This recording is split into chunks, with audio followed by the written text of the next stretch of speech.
सर्वविस्वन्यस्तपादपद्मायते वामहस्तालोलवेदशास्त्रायते ज्ञानसूर्यायते दत्तरूपायते श्रीवेणुगोपालकृष्णाय वन्दनं श्रीवेणुगोपालकृष्णाय वन्दनं श्रीवेणुगोपालकृष्णाय वन्दनं।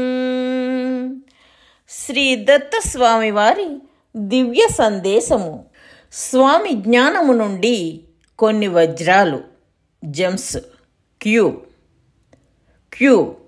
ప్రవృత్తి నివృత్తులకు అవరోధము. ప్రవృత్తి అను పాసు మార్కులు తెచ్చుకొనుటకు గాని నివృత్తి అను స్వర్ణ పతకమును సాధించుకొనుటకు గాను అవరోధము విద్యార్థికి ఒక్కటే. అదియే సినిమాలపై ఆకర్షణము. ఇట్లే ప్రవృత్తులకు నివృత్తులకు అడ్డముగా నిలుచు కారణము కూడా ఒక్కటే. అదియే ఏషణాత్రయము. 3 బంధముల ఆకర్షణము. ధనేషణ, దారేషణ, పుత్రేషణ. చలనచిత్రములను చూచుటలో కొంత నిగ్రహము సంపాదించుకొన్నచో పాసు మార్కులు వచ్చును. అట్లే ఈ సంసార బంధముల యొక్క మమకారము యొక్క తీవ్రతను తగ్గించుకొన్నచో లంచమును తీసుకొనుట, పక్షపాతమును చూపుట మొదలగు పాపముల నుండి విముక్తుడవై ధర్మమునకు సహకరించి ప్రవృత్తిని సాధించి స్వామిని ప్రసన్నము చేసుకొనగలవు. ఇక సినిమాలను పూర్తిగా విసర్జించినచో స్వర్ణ పతకము సాధించు అవకాశము వచ్చును. అలానే స్వామితో ఏర్పడిన ఏకైక బంధము వలన అన్ని సంసార బంధములు నశించినచో నివృత్తిని సాధించి స్వామికి అవధులు లేని ఆనందమును కలిగించదవు.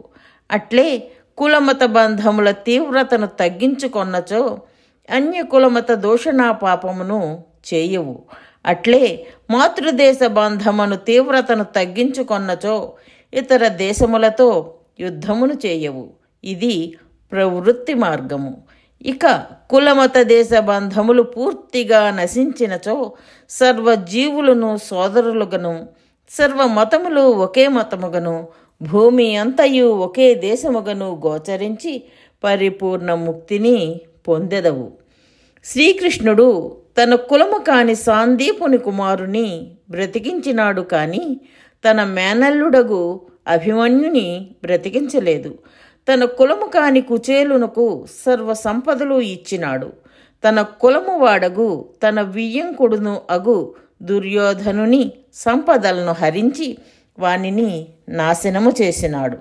భక్తులగు పాండవులను ఆ శత్రువుల నుండి, మృత్యువు నుండి రక్షించినాడు. కానీ తన బంధువులు చివరకు తన కుమారులు, మనుమలు ఒకరినొకరు చంపుకొనుచుండగా వారిని ఏ మాత్రము రక్షించక సినిమాను చూచినట్లు వినోదించినాడు.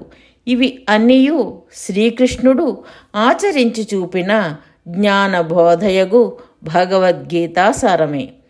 ప్రవృత్తిని నివృత్తిని వివరముగా బోధించుటకును నిజముగా నరావతారమే అవసరము. వాటిని గురించి స్పష్టముగా తెలిసిన తరువాత నీవు ఏ మార్గమును అనుసరించగల స్థాయిలో నిశ్చయమును కలిగి ఉన్నావో తేల్చుకున్నచో పరమాత్మయు దానికి అనుగుణముగా ప్రవర్తించును. అయితే సర్వజీవులను నివృత్తి మార్గముని ఆశించి లక్ష్యముగా పెట్టుకొనుట అత్యుత్తమ మార్గము. క్లాసులో ప్రతి విద్యార్థియు సువర్ణ పతకమును సాధించుటయే లక్ష్యముగా పెట్టుకొన్నచో కనీసము అందరూ పాసు మార్కులు తెచ్చుకొందురు గదా. ఎవడో ఒకడు సువర్ణ పతకమును సాధించవచ్చును. ఆ ఒక్కడు క్లాసులో ఏ విద్యార్థి అయినను మంచిదే గదా. అందుకే భగవద్గీత అంతయును నివృత్తి మార్గమునే శ్రీకృష్ణుడు ఉపదేశించినాడు.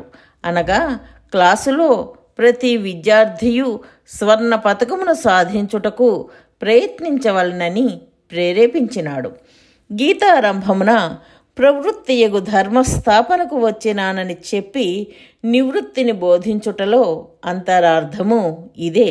అనగా గురువు అందరినీ పాసు చేయుటకు వచ్చినానని చెప్పుచూ ప్రతి విద్యార్థియు పాసు కావలయునని బోధించక స్వర్ణ పతకమునే తెచ్చుకొనవలయునని బోధించినట్లున్నది.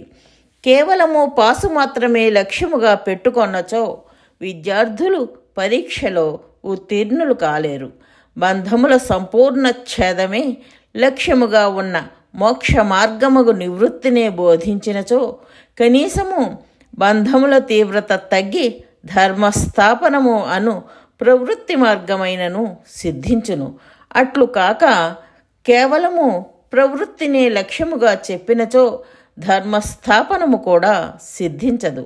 కావున భగవంతుడే ప్రధానముగా గల నివృత్తి మార్గముగు మోక్షరూపమైన ఆధ్యాత్మిక జ్ఞాన బోధను విద్యా వ్యవస్థలో తప్పనిసరిగా పెట్టవలెను. ఆధ్యాత్మ జ్ఞాన అను గీతా శ్లోకములో ఆధ్యాత్మ జ్ఞానమే నిజమైన జ్ఞానము అనియు మిగిలిన జ్ఞానములన్నీయును అజ్ఞానమేననియు శ్రీకృష్ణుడు బోధించినాడు. విదేశములలో ఈ ఆధ్యాత్మిక తత్వము యొక్క ప్రాధాన్యతను గుర్తించి విద్యా వ్యవస్థలో ప్రధాన స్థానమును కల్పించుచున్నది. డాలర్ నోట్ నందు కూడా మేము దేవుని విశ్వసింతుము అని ముద్రింపబడి ఉన్నది. కానీ భారతదేశములో ఎంతో దురదృష్ట స్థితి. సెక్యులరిజము అను సిద్ధాంతము పేరుతో ఆధ్యాత్మిక జ్ఞానమును పూర్తిగా త్యజించినారు. దీని చేత అధర్మము విజృంభించి ధర్మరక్షణము సహితము క్షీణించి ప్రవృత్తియే నశించుచున్నది. అన్ని కప్పులలో ఒకే మందు ఉన్నది. నీ ఇష్టము వచ్చిన కప్పులోని మందు త్రాగుము అని చెప్పుటయే నిజమైన సెక్యులరిజము. కానీ ఈనాటి సెక్యులరిజము ఏమనగా ఏ కప్పుతో మందు త్రాగినచో మిగిలిన కప్పులకు కోపము వచ్చునని ఏ కప్పులోని మందు త్రాగకుండుటయే సెక్యులరిజముగా భావించుచున్నారు. ఇట్టి బోటకపు సెక్యులరిజము కన్నను భారతదేశము హిందూ మత దేశముగానే ఉండి ఒక కప్పు మీద ప్రత్యేక అభిమానమను మందు త్రాగుటయే మేలు. ప్రాచీన భారతదేశములో దేవాలయములే కోర్టులుగా పనిచేసినవి. భగవంతుని ఎదుట సంభాషించుచున్నామని ప్రతి వ్యక్తియు పాపభీతితో సత్యమును చెప్పి ధర్మ విజయమును చేకూర్చెడివారు. ఈనాడు న్యాయస్థానములలో భగవంతుని విగ్రహములు లేవు. సెక్యులరిజము అన్నచో అన్ని మతముల విగ్రహములను ఉంచవలెను. అట్లు కాక కళ్లకు గంతలు కట్టిన ధర్మదేవతా విగ్రహమును మాత్రమే ఉంచుచున్నారు. దీని వలన నేను సత్యమును చూడలేదు, కేవలము సాక్షులు చెప్పు మాటలను విని ధర్మ నిర్ణయము చేయుదునని సూచించబడుచున్నది. దీని చేత అసత్య సాక్ష్యములను ప్రవేశపెట్టినచో విజయము సాధించవచ్చునన్న అభిప్రాయము బలపడుచున్నది. అట్లు కాక కన్నులు తెరచిన భగవంతుని విగ్రహములను ఉంచినచో నేను సత్యమును చూచి ఉన్నాను, నీవు అసత్యము పలికినచో నిన్ను శిక్షించదను అను భావన స్పష్టమగును. కావుననే దేవాలయములలో ధర్మ విచారణ జరిగినప్పుడు భగవంతుడు తాను స్వయముగా కలుగచేసుకుని అసత్యమును శిక్షించెడివారు. మానుషీం తనుమాశ్రితం ధర్మరక్షకుని విగ్రహము ఉండవలను. దేవాలయములలో న్యాయ విచారణ జరుగునప్పుడు 2 పక్షములను నెల రోజుల పాటు వదిలిపెట్టెడువారు. నెల రోజులలో అధర్మ పక్షము తీవ్రముగా శిక్షను పొందుట చేత దాని చేత పాపమును గుర్తించెడివారు. ఇట్లు భగవంతుని సహాయము నేరుగా ఆశ్రయించెడివారు. ఇదే క్రీస్తు బోధించిన పరలోక రాజ్యము. To be continued. సూచన: ఆధ్యాత్మిక జ్ఞాన ప్రచారము చేయడము భగవంతుడికి అమితమైన ఆనందాన్ని కలిగిస్తుందని శ్రీకృష్ణ పరమాత్మ శ్రీమద్ భగవద్గీతలో చెప్పియున్నారు. అందుకే జ్ఞాన యజ్ఞేన తేనాహం అని గీతలో అన్నారు. మనకు ఆధ్యాత్మిక జ్ఞానము శాశ్వతమైన సంతోషాన్ని కలిగించటమే కాక ప్రపంచంలో శాశ్వతమైన శాంతిని కూడా నెలకొల్పుతుంది. కాబట్టి శ్రీదత్త భగవానుని అపూర్వమైన ఈ ఆధ్యాత్మిక జ్ఞాన ప్రచారంలో భాగస్వాములై ఆ భగవంతుని పరిపూర్ణమైన అనుగ్రహాన్ని పొందగలరు. జై దత్తస్వామి.